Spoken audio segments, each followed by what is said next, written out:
Hello दोस्तों, welcome back to affair with business. इस video के अंदर आज हम प्रैक्टिस करेंगे लेजर पोस्टिंग और सब्सिडरी बुक के एमसीक्यू क्वेश्चंस को। ठीक है।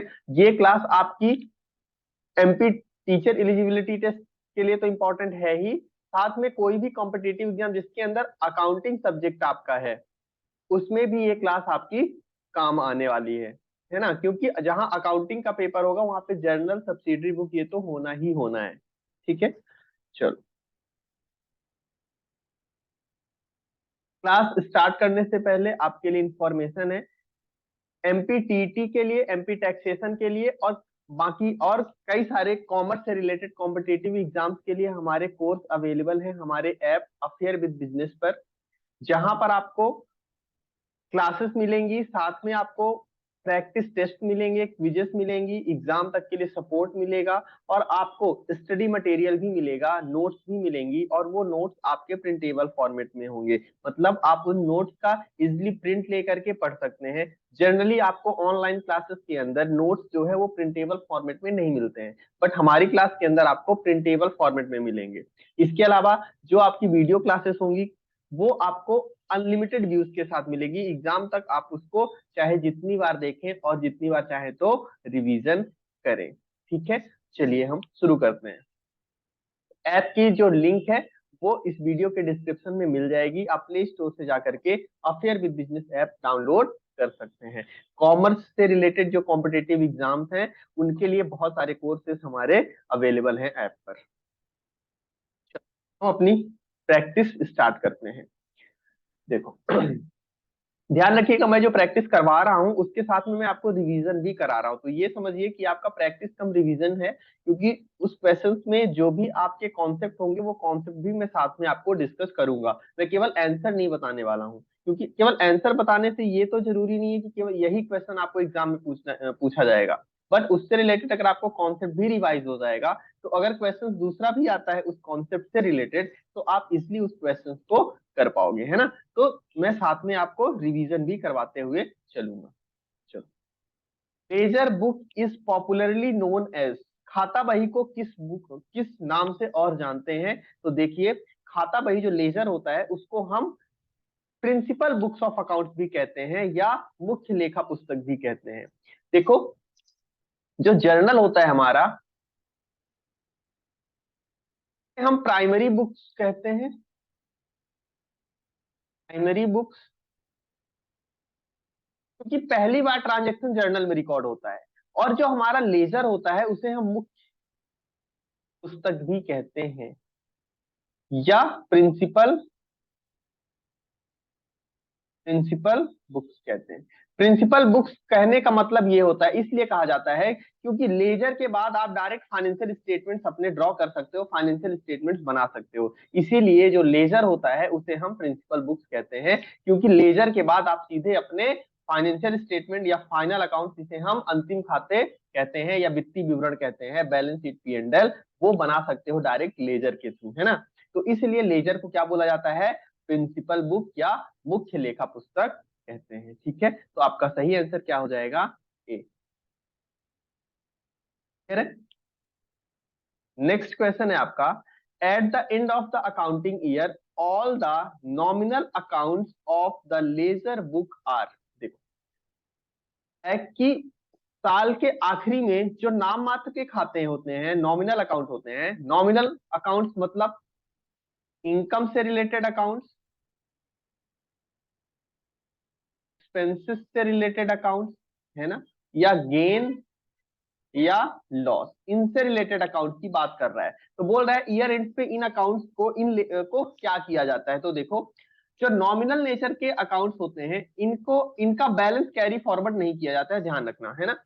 लास्ट क्लास में भी मैंने जब आपको जर्नल पढ़ा रहा था तो टाइप्स ऑफ अकाउंट जब पढ़ा रहा था, पर्सनल और रियल नॉमिनल, तो उसमें भी मैंने समझाया था कि जो नॉमिनल नेचर के अकाउंट्स होते हैं उनका बैलेंस कैरी फॉरवर्ड नहीं होता है, आगे नहीं ले जाया जाता है, नेक्स्ट ईयर के लिए ट्रांसफर नहीं किया जाता है, बल्कि नॉमिनल नेचर के अकाउंट्स को कहां ट्रांसफर कर दिया जाता है, प्रॉफिट एंड लॉस अकाउंट के अंदर ट्रांसफर कर दिया जाता है। इनकी बैलेंसिंग नहीं की जाती है, बल्कि इनके बैलेंस को कहां ट्रांसफर कर दिया जाता है, लाभ हानि खाते के अंदर ट्रांसफर कर दिया जाता है। बैलेंस किसका ट्रांसफर किया जाता है, तो पर्सनल अकाउंट, अकाउंट और रियल अकाउंट, इनके बैलेंस क्या होते हैं, कैरी फॉरवर्ड किए जाते हैं, नेक्स्ट ईयर ले जाते हैं, है ना। Opening balance closing balance next year ले जाए जाते हैं। इसीलिए आप देखोगे कि जो आपका बैलेंस शीट होता है, जो आर्थिक चिट्ठा होता है, उसमें केवल पर्सनल और रियल अकाउंट ही दिखेंगे, है ना। एसेट साइड देखोगे तो मोस्टली रियल अकाउंट दिखेंगे, और आप लाइबिलिटी साइड देखोगे तो आपके पर्सनल अकाउंट्स दिखेंगे। तो बैलेंस शीट में आपको पर्सनल और रियल अकाउंट ही दिखेंगे, नॉमिनल अकाउंट कभी भी आपको बैलेंस शीट में नहीं दिखेगा, क्योंकि उसका बैलेंस कैरी फॉरवर्ड नहीं किया जाता। ठीक है, यहाँ पे नॉमिनल अकाउंट से रिलेटेड कौन सा सही है, पढ़ लो। Balance but not transfer to profit and loss account, गलत है ये, हम तो ट्रांसफर करते हैं पीएनएल में। Not balance and also the balance is not transfer to profit and loss account, बिल्कुल गलत है, हम पीएनएल में ट्रांसफर करते हैं। Not balance and there balance is transfer to the profit and loss account, बिल्कुल बैलेंसिंग हम इसका नहीं करते हैं, कैरी फॉरवर्ड नहीं करते हैं बैलेंस को, बट इसका जो बैलेंस निकल करके आता है उसको हम कहां ट्रांसफर कर देते हैं, प्रॉफिट एंड लॉस अकाउंट के अंदर हम इसको ट्रांसफर कर देते हैं। नाम मात्र के खाते के शेष को लाभ हानि खाते में हस्तांतरित कर दिया जाता है। तो सही आंसर आपका क्या हो जाएगा, सी इज द करेक्ट आंसर। ठीक, अगला क्वेश्चन है आपका, in an account if debit is greater than credit the balance is known as the, देखो कहने का मतलब है कि एक अकाउंट के अंदर जब आप लेजर करते हो तो लेजर में सबसे आखिरी में बैलेंसिंग की जाती है। मान लो मैं एक लेजर आपको सिखाता हूं, जैसे मैं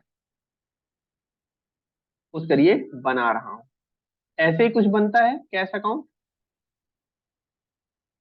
डेबिट साइड हो गया आपका और ये क्रेडिट साइड हो गया। यहाँ पे जो भी पैसा आ रहा होगा वो लिखेंगे हम, है ना, जो भी है वेरियस अमाउंट, सपोज करिए 1000, 5000, 4000, और ऐसे ही इधर पेमेंट लिख देते हैं हम 1000। अब मैं बोलता हूं कि आपको इसकी बैलेंस निकालना है, इस कैश अकाउंट का बैलेंस निकालना है, तो आप कैसे निकालते हो, आप टोटल करते हो दोनों साइड का। डेबिट साइड का टोटल कितना हो रहा है 10,000, और क्रेडिट साइड का बैलेंस कितना है 6,000, बट हम यहाँ तो 10,000 लिखेंगे, और क्या लिखेंगे यहाँ पर हम, बाई बैलेंस कैरी फॉरवर्ड 4,000। अब यहाँ है कि डेबिट साइड का बैलेंस क्या है, क्रेडिट साइड से ज्यादा है। डेबिट साइड में 10,000 था और क्रेडिट में केवल 6,000 था, डेबिट ज्यादा था इसलिए हमने बैलेंस किधर लिखा, क्रेडिट साइड में लिखा। लेकिन इसको बोलेंगे क्या कि कैश अकाउंट का कौन सा बैलेंस है, डेबिट बैलेंस है या क्रेडिट बैलेंस है, तो देखो जिधर का टोटल ज्यादा होता है वही बैलेंस होता है ना।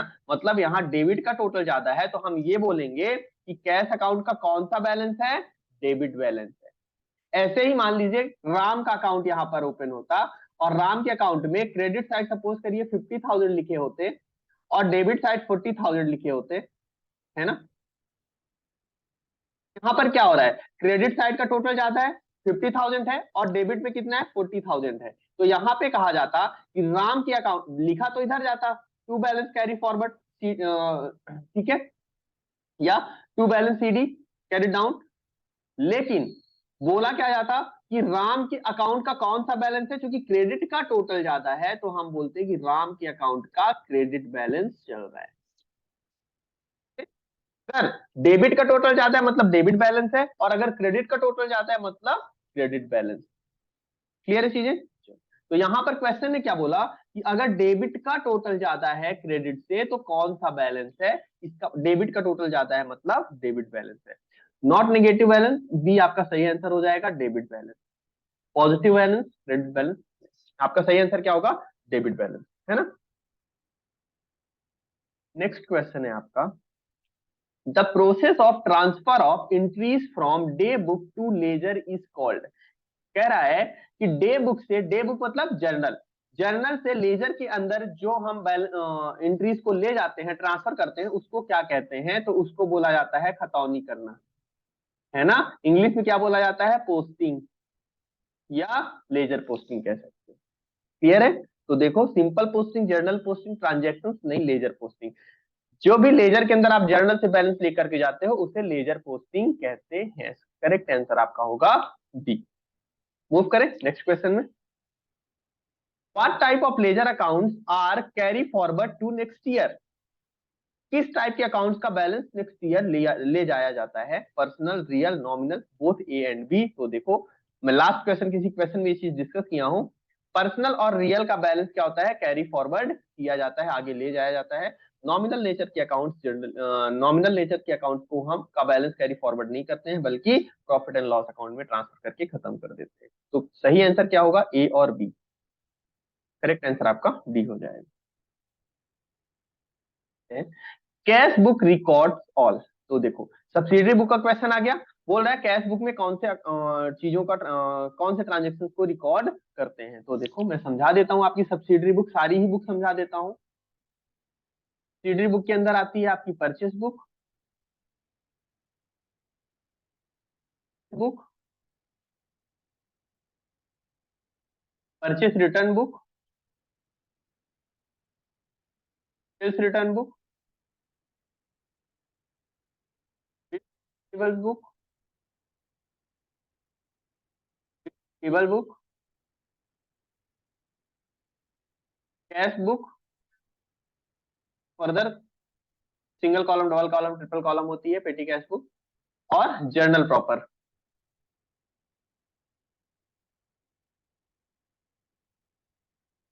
इतनी होती है आपकी कैश बुक, सॉरी इतनी होती है आपकी subsidiary book.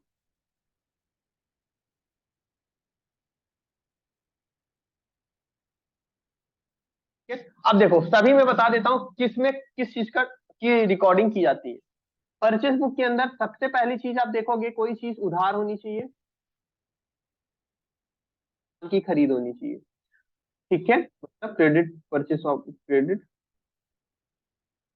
Credit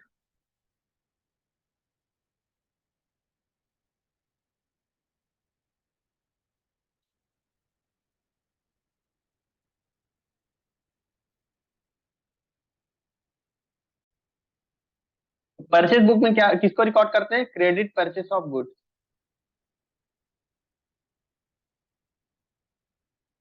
credit purchase of goods से मतलब ये है कि जो नेचर ऑफ बिजनेस है आपका, अगर वही गुड्स आप खरीद रहे हो रीसेल करने के लिए, खरीद करके बेचने के लिए गुड्स परचेस कर रहे हो, तो उसकी रिकॉर्डिंग कहाँ होगी, परचेस बुक में। वो भी क्रेडिट में होना चाहिए, उधार में होना चाहिए। अगर आप नगद में खरीद रहे हो तो उसकी रिकॉर्डिंग नहीं होगी। एग्जाम्पल से समझाता हूँ। फॉर एग्जाम्पल कि आपका जो नेचर ऑफ बिजनेस है वो आप फर्नीचर बेचते हो, फर्नीचर खरीदते हो और फर्नीचर बेच देते हो। तो अगर आप फर्नीचर परचेस कर रहे हो मार्केट से, वो भी उधार में, क्रेडिट में, तो उसकी रिकॉर्डिंग आप कहाँ करोगे, परचेस बुक में करोगे। लेकिन अगर आपका सपोज करिए बिजनेस है स्टेशनरी का, स्टेशनरी की शॉप है आपको, और आपने फर्नीचर खरीदा स्टेशनरी में यूज करने के लिए, तो उसकी रिकॉर्डिंग आप परचेस बुक में नहीं करोगे, भले आपने क्रेडिट में खरीदा हुआ है, उधार में खरीदा हुआ है, क्योंकि वो आप रीसेल के लिए नहीं खरीद रहे हो, उन्हें बेचने के लिए नहीं खरीद रहे हो, बल्कि यूज करने के लिए खरीद रहे हैं। तो अगर आप रीसेल के लिए परचेस कर रहे हो, रीसेल के लिए खरीद रहे हो, तो वो भी उधार में, तो उसकी आप रिकॉर्डिंग परचेस बुक में करोगे। एग्जाम्पल समझ में आ गया होगा। बुक, यहां पर आप उधार बिक्री रिकॉर्ड करोगे। उधार बिक्री किसकी, जो आपका नॉर्मल नेचर, नॉर्मल बिजनेस है, उस वो चीजें अगर आप बेच रहे हो, जैसे अगर आपकी स्टेशनरी की शॉप है और आप स्टेशनरी बेच रहे हो, पेन पेंसिल कॉपी बेच रहे हो, उधार में बेच रहे हो, तो उसको सेल्स बुक में रिकॉर्ड करोगे। लेकिन आपके पास एक पुराना फर्नीचर पड़ा हुआ था, पुरानी चेयर पड़ी हुई थी, आप उसको बेच दे रहे हो, मतलब फिक्स एसेट बेच रहे हो, तो फिक्स एसेट अगर सेल कर रहे हो तो उसकी रिकॉर्डिंग सेल्स बुक के अंदर आप नहीं करेंगे। ठीक है, तो सेल्स बुक में आप उधार बिक्री रिकॉर्ड करोगे। बुक में सेम चीज है, अगर आपने कोई गुड्स ये खरीदा हुआ था, उधार में खरीदा हुआ था, और आपने उसको वापस कर दिया, रिटर्न कर दिया, तो परचेस रिटर्न बुक के अंदर आएगा। सेल्स रिटर्न बुक में आप सॉरी आपने माल बेचा हुआ था और सामने से माल वापस आ गया, आपके कस्टमर ने माल वापस कर दिया, सेल्स रिटर्न बुक में आएगा। बिल्स रिसीवेबल के अंदर अगर आपके पास कुछ bills receivable, bill of exchange में आपने बिल्स रिसीवेबल, बिल्स पेबल पढ़ा हुआ होगा, तो बिल्स रिसीवेबल जो भी होंगे आपके पास, उसकी रिकॉर्डिंग आप बिल्स रिसीवेबल बुक में करोगे। और अगर आपने कोई बिल्स पेबल पर एक्सेप्टेंस दे रखी है, बिल्स पेबल है, तो वो आपके बिल्स पेबल बुक में आएंगे। कैश बुक में क्या आएगा, बहुत इंपॉर्टेंट है, कोई भी चीज, कोई भी कैश पेमेंट या कोई भी कैश रिसिप्ट, वो चाहे जिस तरह की हो, कैश रिसिप्ट, कोई भी कैश पेमेंट, कोई भी कैश रिसिप्ट कहाँ आएगी, कैश बुक में। जैसे आपने माल खरीदा, माल अगर आपने कैश में खरीदा है तो आप पेमेंट करोगे, है ना, तो उसकी रिकॉर्डिंग आप कहाँ करोगे, कैश बुक में करोगे। सबसे ज्यादा कंफ्यूजन यहीं पे आता है कि सर मान लीजिए मैंने गुड्स परचेस किया, परचेस परचेस फॉर कैश किया। अब कंफ्यूजन ये होता है कि सर आपने परचेस देखा तो आपने सोचा कि इसको तो मैं परचेस बुक में रिकॉर्ड कर दूं, लेकिन ध्यान रखना आपने ये परचेस किया है कैश के बदले, और अगर आपने कैश के बदले किया है कुछ भी परचेस तो वो कहाँ जाएगा, कैश बुक में जाएगा। मतलब अगर कैश टच हो गया, चाहे वो कैश आने में टच हो गया या कैश जाने में टच हो गया, तो वो उस ट्रांजेक्शन को आप कहाँ रिकॉर्ड करोगे, कैश बुक के अंदर रिकॉर्ड करोगे, वो आपका परचेस बुक या सेल्स बुक में नहीं जाएगा, है ना। आपने उधार में माल बेचा, कैश में कोई इफेक्ट नहीं आया, तो उसकी रिकॉर्डिंग आप सेल्स बुक में कर दो। लेकिन आपने माल बेचा, वो भी नगद में बेचा, तो अगर नगद में बेच दिए हैं तो कैश आ गया, कैश का रोल आ गया, आपके बिजनेस में कैश आएगा, तो जैसे ही कैश आएगा वैसे ही उसकी रिकॉर्डिंग कैश बुक के अंदर होगी। तो ये चीज आप ध्यान रखना। अगर आपकी सेल है, सेल्स दिया हुआ है कि आपने गुड्स बेचा, तो आप देखोगे कैश है कि क्रेडिट है। अगर क्रेडिट है तब तो वो सेल्स बुक के अंदर चला जाएगा, उधार है तो सेल्स बुक के अंदर चला जाएगा, लेकिन अगर वो नगद है तो वो रोकड़ बही के अंदर आएगा, कैश बुक के अंदर आएगा। क्लियर है चीजें। फिर है जर्नल प्रॉपर, जो ऊपर 7 जगह से बच गया, जो ऊपर 7 जगह से बच गया वो कहां चला जाएगा, जर्नल प्रॉपर में। मतलब जिसका कहीं ठिकाना नहीं वो जर्नल प्रॉपर में आ जाए। तो जर्नल प्रॉपर में कौन सी एंट्री आती है, ओपनिंग एंट्रीज आती हैं, क्लोजिंग एंट्रीज आती हैं। अगर आपकी कोई गलती हो गई है, आप रेक्टिफिकेशन एंट्री पास करना चाह रहे हो तो रेक्टिफिकेशन एंट्रीज आती हैं। आप एडजस्टमेंट एंट्री पास करना चाह रहे हो तो एडजस्टमेंट एंट्रीज आती हैं जर्नल प्रॉपर के अंदर। ऐसे ही आप अगर फिक्स एसेट खरीद रहे हो, वो भी उधार में खरीद रहे हो, फिक्स एसेट खरीद रहे हो, मान लो आप स्थायी संपत्ति खरीद रहे हो, है ना, स्थायी संपत्ति वो भी किसमें, उधार में। तो अब आप देखो ये फिक्स एसेट उधार में खरीदे हो तो कहां जाएगा, परचेस बुक में जाएगा नहीं, क्योंकि परचेस बुक में मैंने क्या बोला, कौन सी चीजें जाएंगी, जो रीसेल के लिए है। सेल्स बुक में जाएगा नहीं, सेल्स से रिलेटेड है। परचेस रिटर्न, सेल्स रिटर्न कोई लॉजिक नहीं बनता, बिल्स रिसीवेबल बिल्स पेएबल में भी जाने का कोई लॉजिक बनता ही नहीं है। कैश बुक में जाएगा नहीं, क्योंकि कैश में बुक में जाने के लिए पहली ही शर्त है कि कैश में इफेक्ट होना चाहिए, और यहाँ तो ये उधार में है। अब कोई नहीं बचा तो वो कहां चला जाएगा, जर्नल प्रॉपर में। तो अगर आप फिक्स सेट खरीद रहे हो और उधार में खरीद रहे हो तो उसकी एंट्री आप कहां करोगे, जर्नल प्रॉपर में करोगे। आप एडजस्टमेंट एंट्री पास कर रहे हो, जैसे आपने, आप सपोज करिए आप डेप्रिसिएशन की एंट्री पास कर रहे हो, वो भी एक तरह का एडजस्टमेंट है, तो डेप्रिसिएशन की एंट्री कहां जाएगी, जर्नल प्रॉपर में जाएगी, क्योंकि वो किसी और बुक में फिट नहीं बैठेगी। रेक्टिफिकेशन एंट्री पास कर रहे हो, किसी बुक में फिट बैठेगी नहीं, तो कहां जाएगी, वो जर्नल प्रॉपर के अंदर जाएगी। तो जो भी ऊपर की चीजें हैं, सॉरी, जो भी ऊपर आपकी बाकी सब्सिडरी बुक से बच जाती हैं, जो उनमें फिट नहीं बैठ रही हैं, वो कहा जाती हैं, जर्नल प्रॉपर में। कह सकते हैं कि बचा कुचा माल जर्नल प्रॉपर में हम ट्रांसफर कर देते हैं। तो जर्नल प्रॉपर के लिए आप याद रखना कौन कौन सी चीजें जा रही है, ओपनिंग एंट्री जा रही है, क्लोजिंग एंट्री जा रही है, रेक्टिफिकेशन एंट्री जा रही है, और एडजस्टमेंट एंट्री जा रही है। साथ में आपका फिक्स एसेट, अगर आप फिक्स एसेट परचेस किया है आपने, वो भी क्रेडिट में, तो यहाँ पर आएगा। फिक्स एसेट अगर आपने कैश में खरीदा है तो वो कहाँ चला जाएगा, कैश बुक के अंदर चला जाएगा। क्लियर चीजें, चलो अब देख लो। Cash book records all, cash book में क्या क्या रिकॉर्ड करते हैं, कैश एंड क्रेडिट ट्रांजेक्शन बिल्कुल नहीं, हम क्रेडिट को तो कैश के पास लेकर ही नहीं जाएंगे। कैश रिसिप्ट एंड पेमेंट बिल्कुल सही है, कैश रिसिप्ट एंड पेमेंट को हम रिकॉर्ड करते हैं। कैश रिसिप्ट, कैश पेमेंट, तो ये अलग अलग दोनों यहाँ पे मिला के दिए हुए हैं, मतलब मोस्ट अप्रोप्रिएट आंसर आपका क्या हो जाएगा, बी, है ना। कैश बुक में हम सभी कैश रिसिप्ट और कैश पेमेंट को रिकॉर्ड करते हैं। नगद प्राप्तियों और नगद भुगतान को कैश बुक या रोकड़ बही के अंदर रिकॉर्ड किया जाता है।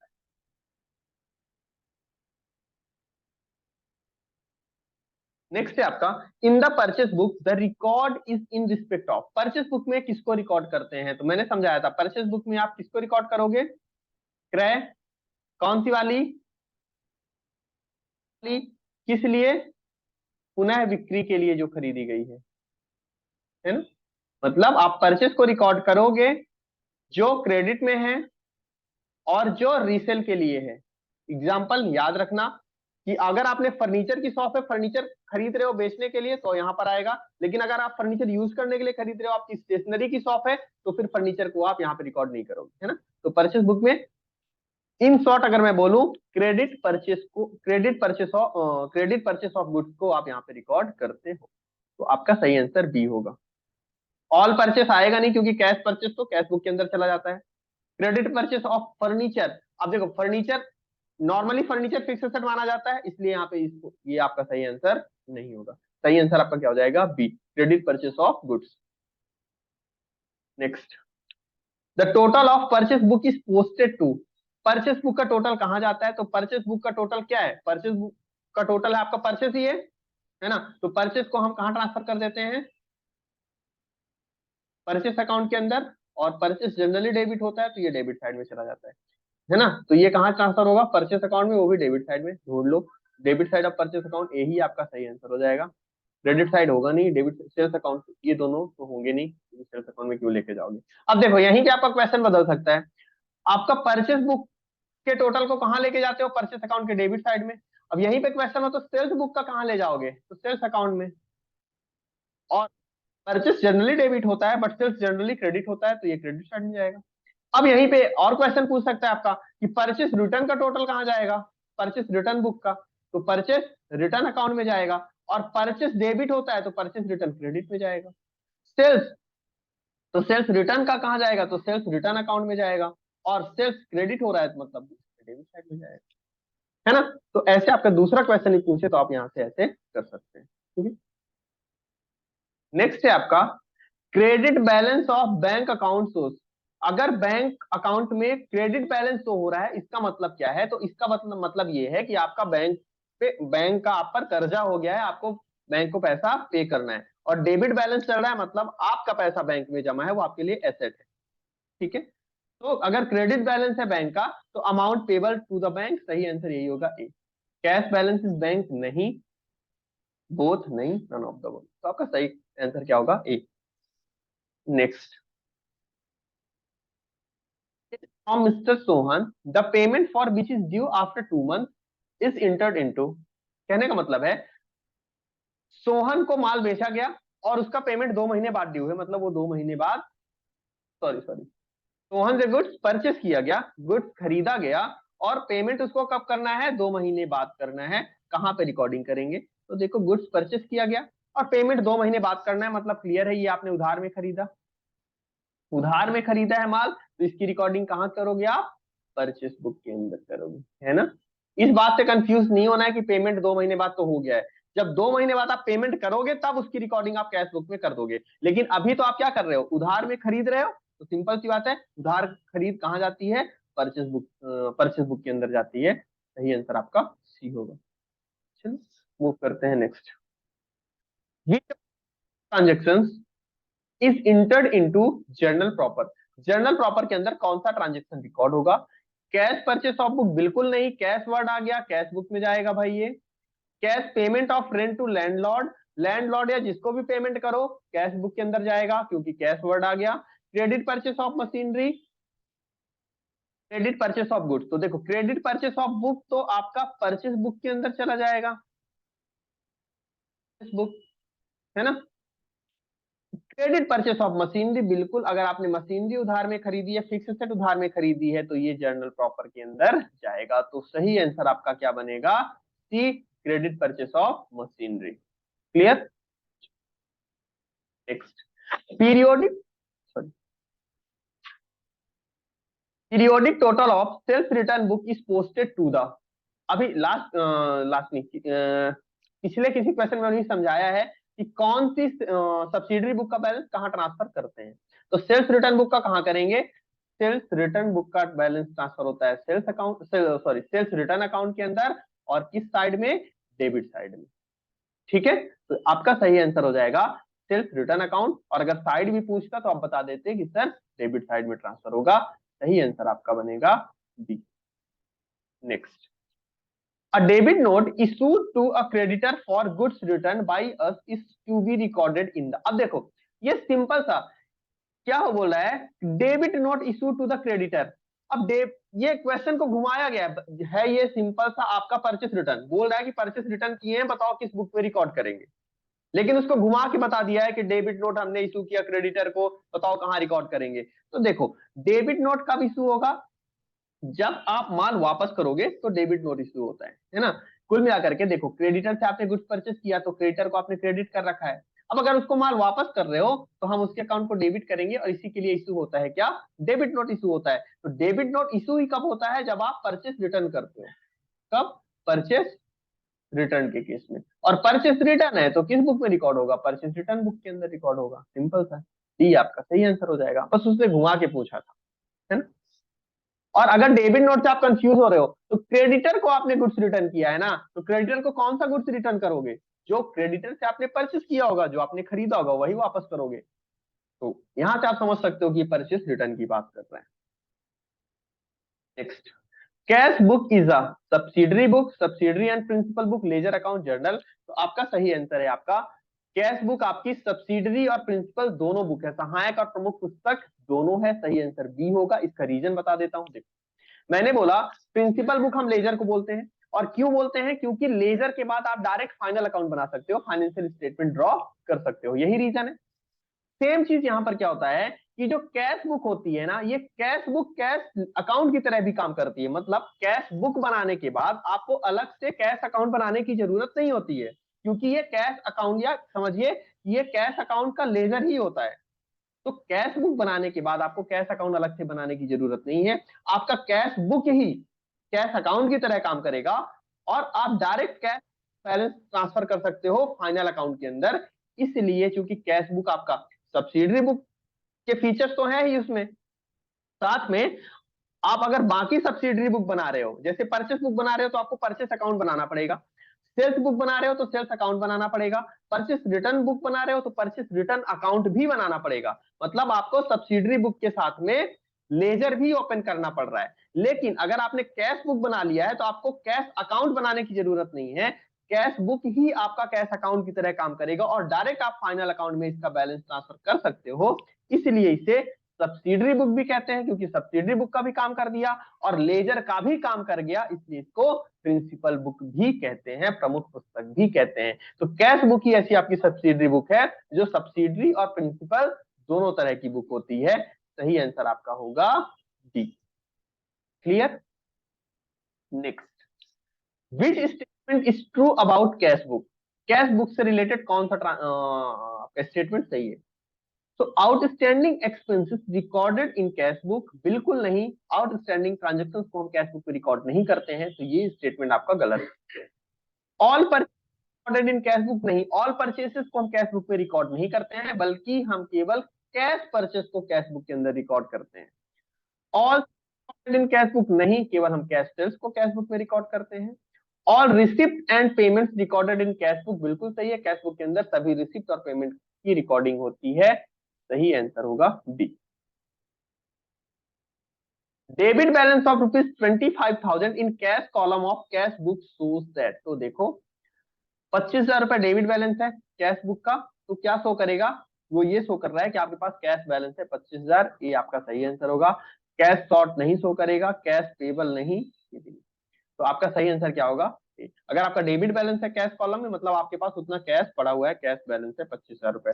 और ध्यान रखना, जो कैश कॉलम होता है कैश बुक का, उसका हमेशा हमेशा डेबिट बैलेंस आएगा, है ना? क्यों डेबिट बैलेंस आएगा? क्योंकि कैश कॉलम में हम किसको रिकॉर्ड करते हैं? डेबिट साइड में हम रिकॉर्ड करते हैं पैसे का आना, और क्रेडिट साइड में हम क्या रिकॉर्ड करते हैं? पैसे का जाना। तो जब तक पैसा ज्यादा आएगा नहीं तब तक जा सकता ही नहीं। जब आपके पास पैसे होंगे नहीं, खर्च कैसे करोगे? तो इसलिए जीरो हो सकता है बट नेगेटिव नहीं हो सकता। मतलब आपके पास अगर नेगेटिव है, इसका मतलब ये हुआ कि आपके जेब में पैसे नहीं है और आपने खर्च कर दिए, ऐसा होगा नहीं, है ना? तो कैश बुक के जो कैश कॉलम है उसका हमेशा और हमेशा कौन सा बैलेंस चलेगा? डेबिट बैलेंस चलेगा। या तो डेबिट बैलेंस होगा या तो जीरो बैलेंस हो सकता है, नेगेटिव नहीं हो सकता है। नेक्स्ट है आपका, which of the following is not recorded in cash book? Cash book में किसकी रिकॉर्डिंग नहीं होती है? तो credit purchase, cash payment, cash receipt, opening cash balance, इन तीनों की होती है, क्रेडिट परचेस की नहीं होती है। क्रेडिट परचेस कहाँ रिकॉर्ड होता है? परचेस बुक के अंदर। तो आपका सही आंसर हो जाएगा A. Next, fix assets purchased on,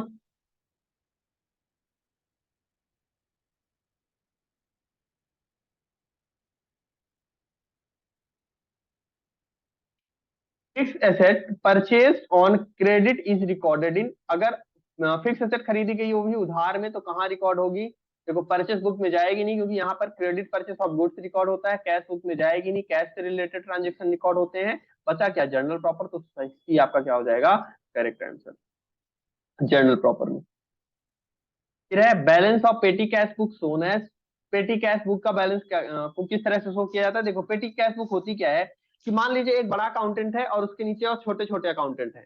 तो अब जो छोटे छोटे खर्चे होते हैं ना, 5 रुपए, 10 रुपए, 20 रुपए, 100 रुपए, 50 रुपए, है ना, नाश्ते के लिए, चाय के लिए, तो बड़ा अकाउंटेंट क्या बोलता है कि हर चीज के लिए मेरे पास मत आओ, बल्कि वो अपने छोटे जो नीचे उसके अकाउंटेंट है उनको ऑथराइज कर देता है कि ये लो तुम 2,000 रुपए, है ना, और ये तुम इससे खर्चे करते रहना जो छोटे वाले खर्चे हैं। हाँ, इसके लिए तुम एक स्टेटमेंट बना लेना जिसमें तुम लिख लेना कि मैंने तुमको 2,000 दिए और तुमने यहाँ यहाँ खर्च किया और लास्ट में इतना बैलेंस तुम्हारे पास बचा। तो वो जो स्टेटमेंट बनाता है ना, छोटा अकाउंटेंट बनाता है अपने पास, सब ऑर्डिनेट स्टाफ बनाता है, उसे हम क्या बोलते हैं, पेटी कैश बुक बोलते हैं। ठीक है। और जो पेटी कैश बुक का बैलेंस बचा हुआ रहता है, मान लीजिए बड़े अकाउंटेंट ने 2,000 रुपए दिए और नीचे वाले ने मान लीजिए 1,700 रुपए खर्च कर दिए, 300 बचा, तो हमने क्या बोला कि पेटी कैश बुक में कितना बचा, 300, और ये 300 क्या होगा, आपकी एसेट होगी। भाई कोई भी बैलेंस हो, 300 हो, 30 रुपए हो, 3 रुपए हो, वो है क्या, अगर आपके पास कैश पड़ा हुआ है जेब में 3 रुपए, वो आपकी एसेट है ना। तो इसीलिए पेटी कैश बुक का जो बैलेंस होता है वो आपकी क्या होता है, एसेट होता है, और बैलेंस शीट में as a cash balance show किया जाता है। तो ये आपके लिए क्या है, एन एसेट है, B. Next, received cheque is sent for collection in bank, next day is recorded in.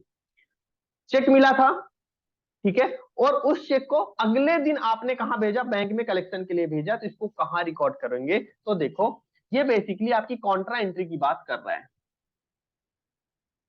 Contra entry, Contra entry कब कब होती है, अगर किसी ट्रांजेक्शन के कारण, एक ही ट्रांजेक्शन के कारण आपका कैश भी इफेक्ट हो रहा है, कैश कॉलम भी इफेक्ट हो रही है और बैंक कॉलम भी इफेक्ट हो रहा है। ट्रांजेक्शन के कारण आपका कैश कॉलम भी इफेक्ट हो रहा है और बैंक भी इफेक्ट हो रहा है, तो उस केस में कौन सी एंट्री पास होती है, कॉन्ट्रा एंट्री पास होती है।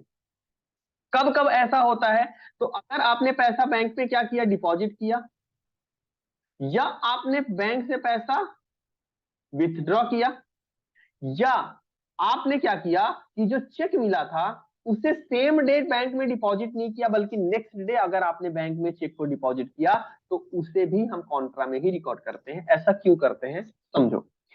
अगर आपको चेक मिला, आपने देखा होगा, जब आप जर्नल एंट्री पढ़ रहे होंगे तो देखा होगा, अगर आपको चेक मिला है, ठीक है, और अगर आप सेम डे बैंक में जमा कर देते हो, सेम डे, तब तो आप को डेबिट कर लेते हो, आप ये मानते हो कि बैंक में पैसा आया है। लेकिन अगर आप चेक को सेम डे बैंक के अंदर डिपॉजिट नहीं करते हो, तो हम ये मान के रिकॉर्डिंग करते हैं कि आपके पास क्या आया है, कैश आया है, यही मान के रिकॉर्ड करते हैं। तो अगर आपने इस तरह से ट्रांजेक्शन कर रखा है कि आपने चेक को अभी ये मान लिया है ये आपका क्या है, कैश है, तो जब उस चेक को बैंक में लेकर के जाओगे डिपॉजिट करने, तो फिर क्या माना जाएगा कि कैश डिपॉजिट हो रहा है बैंक के अंदर, इसलिए उसकी क्या एंट्री पास होती है, कॉन्ट्रा एंट्री पास होती है। आई बात समझ, आपने चेक सेम डे बैंक में डिपॉजिट कर दिया है तब कॉन्ट्रा नहीं होगी, लेकिन अगर आपने चेक को नेक्स्ट डे या बाद में आपने डिपॉजिट किया बैंक में, तो चूंकि जब आपको चेक मिला था तब आपने ये माना था कैश मिला है, तो जब आप उस चेक को बैंक के अंदर डिपॉजिट करोगे तो ये माना जाएगा कि आपने कैश डिपॉजिट किया है बैंक में, और उसकी क्या एंट्री पास होगी, कॉन्ट्रा एंट्री पास होगी। क्लियर है इतना, कब कब कॉन्ट्रा एंट्री पास होती है। तो इसका कहां कहां इफेक्ट जाएगा, और कॉन्ट्रा एंट्री के दो इफेक्ट होंगे, कैश कॉलम में भी इफेक्ट जाएगा और बैंक कॉलम में भी इफेक्ट जाएगा। तो कैश कॉलम में भी इफेक्ट जाएगा और बैंक कॉलम में भी इफेक्ट जाएगा, मतलब आपका सही आंसर क्या होगा, बोथ ए एंड बी। आई बात समझ, ये था आपका लेजर और सब्सिडरी बुक के प्रैक्टिस क्वेश्चंस। ऐसे प्रैक्टिस क्वेश्चंस आपको मिलते रहेंगे, जुड़े रहिए हमसे, हम आपको प्रैक्टिस करवाते रहेंगे। यूट्यूब पर आपकी वीडियोस जो है, प्रैक्टिस सेशंस जो है वो अपलोड होते रहेंगे। थैंक यू दोस्तों, थैंक यू।